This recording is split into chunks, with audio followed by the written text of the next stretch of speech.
ભાઈઓ ને બહેનો કોણ જાણે કેમ પણ અમારા ઘરમાં આજકાલ બધું રિવર્સ થવા લાગ્યું છે. મારો તોફાની હિતિયો સુધરી ગયો છે પણ મારા બાપા ને મારા દાદા વકર્યા છે. આ બેવ મોટી આઈટમો સોસાયટીના ચોગાનમાં તાંડવ કરે છે. મારા બાપાએ ને મારા દાદાએ પોતાના પ્રમુખ પદ હેઠળ લાફિંગ ક્લબ ચાલુ કરી છે. આખા એરિયાના બોખા બંધુઓ અને બોખી ભગીનીઓ વહેલી સવારે અમારા ઘર નીચે ભેગા થાય છે અને જોર જોરથી હસે છે. અરે આવા ભયાનક અવાજો સાંભળીને અડોશ પડોશના છોકરાઓ પથારી બગાડે છે. અરે ગિરિયા, અમારા લાફિંગ ક્લબ ના મેમ્બર્સ ને આજે આપણા તરફથી નાસ્તો છે એટલે 5 કિલો ચવાણું અને 2 કિલો બરફી લઈ આવજે. અરે બાપા, પાચન શક્તિ નબળી પડી ગયેલા આવા બુઢાઓને તમારે 5 કિલો ચવાણું ને મીઠાઈ ખવડાવીને શું ડાયરિયા કરી નાખવો જ? અમારા બધા મેમ્બર્સો છે ને તને પણ પચાવી જાય ને એવા તંદુરસ્ત છે. હા, એ તો મને એમના હસવાના અવાજો પરથી જ લાગે છે. અરે ઘા માખાની ઘસાઈ ગયેલી પીનો ભેગી કરી આ આપણા ઘરની નીચે આ બધા કરો તો હું એકાદ દિવસ ગાંડો થઈ જઈશ. તું જન્મ્યો ત્યારથી જ ગાંડો છે. એ તમારા વારસાનું જ પરિણામ છે. ચૂપ રે. જો આજે વાસંતી દેવી ચીફ ગેસ્ટ તરીકે આવવાના છે અને મારે એમને રિસીવ કરવા જવાનું છે. જોઈ લો, છે ને મોટી આઈટમ. આ વાસંતી દેવીને રિસીવ કરવાના છે, એમાં બગલમાં પરફ્યુમ છાંટીને ઉપડ્યા. અરે રામ, ખરેખર મને લાગે છે ગયા જન્મે મેં ગાય બનીને આ માણસને સિંગડું માર્યો છે એટલે જ આ જન્મે મારા બાપ બનીને અવતર્યો છે.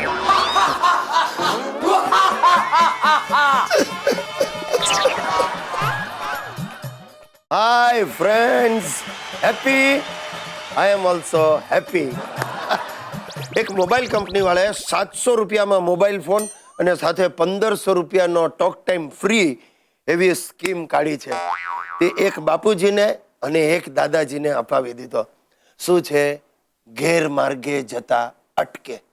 ભલે ને ફોન પર લોકોની નસો ખેંચ્યા કરે. હા ભાઈ, હા. અરે યાદ છે કેવી રીતે ભૂલાય. હે, અરે યાદ છે તને નાના હતા ત્યારે આપણે આમ અડધી ટિકિટમાં ગાડીમાં પ્રવાસ કરતા હતા અને પેલી છોકરીઓ ગાલે આમ ચીમટા ભરી ભરીને આપણને રમાડતી હતી. હા તો જઈ આવવામાં રોકાવાય નહીં.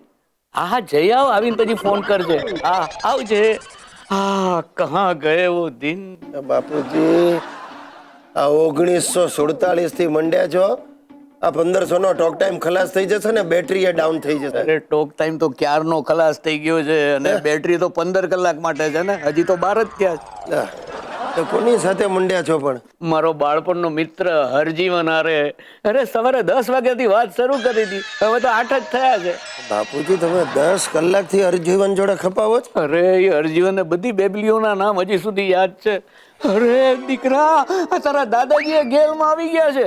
એ એક મહિલા હારે વાત કરે છે અને ઓલી પછી છે તોફાની, થાકતી જ નથી વાત કરતા. બોલ. પણ તે એવી કોણ છે? રોઝા. રોઝા? દાદાજી પણ 2 દીથી મીંડા જ. અરે ભાઈ, અમને રોકો. નહીં, હવે ન રોકાય. અરે હમણાં થોડી વાર પહેલા તો ફોન પર દાદાજી એને માતાજીની આરતી ને ભગવાનનો થાળ ગાઈને સંભળાવ્યા. દાદાજીની ઈચ્છા છે કે રોઝાને ધાર્મિક બનાવી દે. અરે આ રોઝા ધાર્મિક થતા થશે, મારે ધર્માદામાં ઊભા રહેવાના વારા આવશે. પણ આ રોઝાનો નંબર મળ્યો ક્યાંથી? છાપામાંથી. હે, છાપામાં? હા, કેમ રોજ જાહેર ખબર આવે છે ને.